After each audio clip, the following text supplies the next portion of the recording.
The LCS is having a meltdown. A possibly huge change to Pro League of Legends in North America has everyone at each other's throats. They might be getting rid of the import rule. And as a result, owners of two of the biggest orgs in the world have been fighting with fans and players on social media. It's an absolute shit show, and we're going to dive right into it.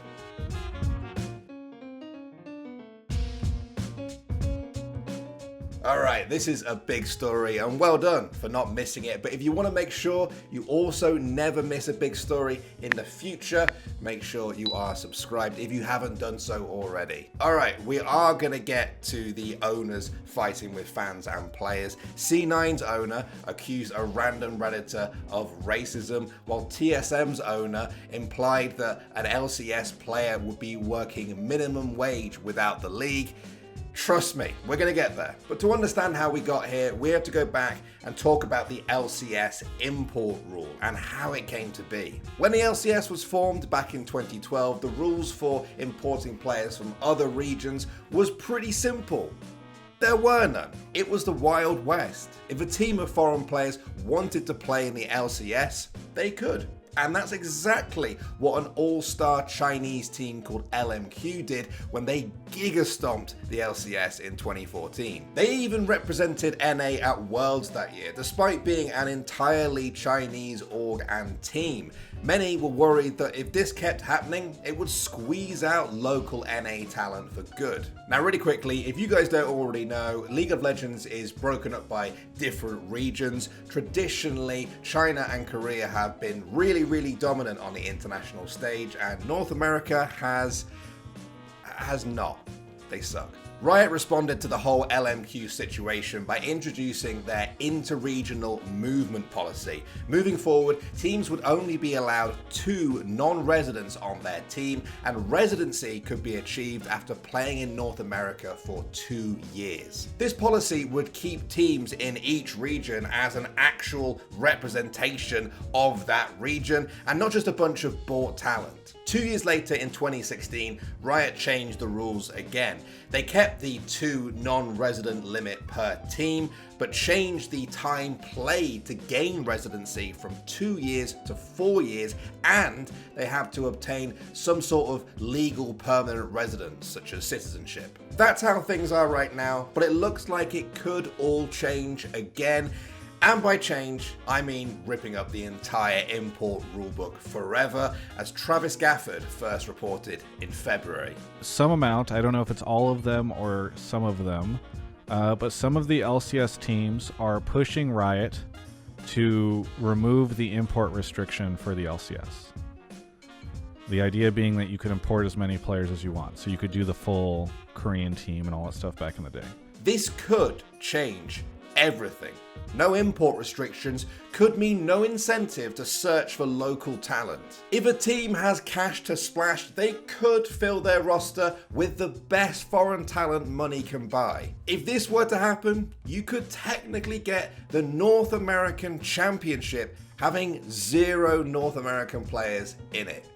What? And if that happens, it could wash away the homegrown talent development system that was really only just beginning to find its feet. People had questions, but when Travis pushed the owners for clarity on the matter, some of them kept it real vague. But one owner stood out as pretty damn clear about wanting the change. It sounds like you'd like to see it lifted entirely. Yeah, I don't see a point for it. Cloud9 has teams all over the globe, in Korea, in Europe, like everywhere. And I like to support young people no matter where they're born. And I don't really like putting up these kind of artificial fences to inhibit that development.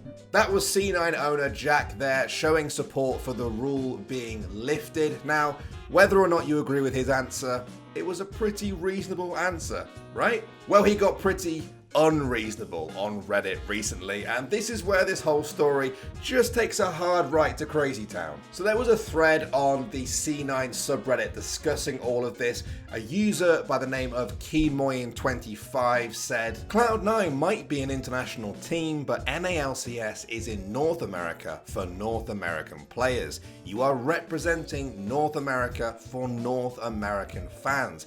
We want to see our players in the LCS, not a bunch of Koreans." And C9 Jack replied with, "I don't agree with your opinion, and that's fine. Your comment, not a bunch of Koreans, is distasteful and would be considered racist by many. I don't support xenophobic or racist comments and would like to see us elevate beyond that type of sentiment."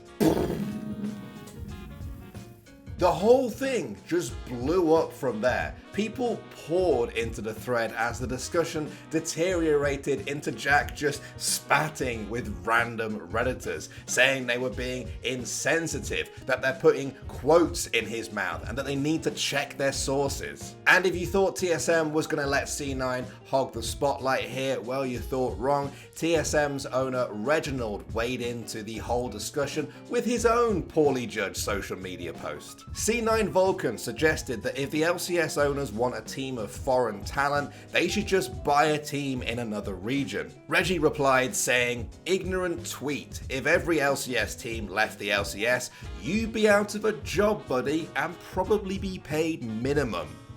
Okay then. As you might expect, this did not go down well with the community. G2 Ocelot said, "This is one dumb take." Vulcan asked for clarification on whether that meant he'd be working at McDonald's. Team Liquid's core JJ was inspired by that and suggested a one-off game between Team Imports and Team McDonald's. Doublelift memed Reggie by using the still fresh Jack comment as a template. Captain Flowers poked fun at TSM's Worlds performance by simply saying this tweet went 0-6, and pretty soon the whole shit show had developed into Reggie just spamming the word imports over and over again. At this point, it's like, what the is going on?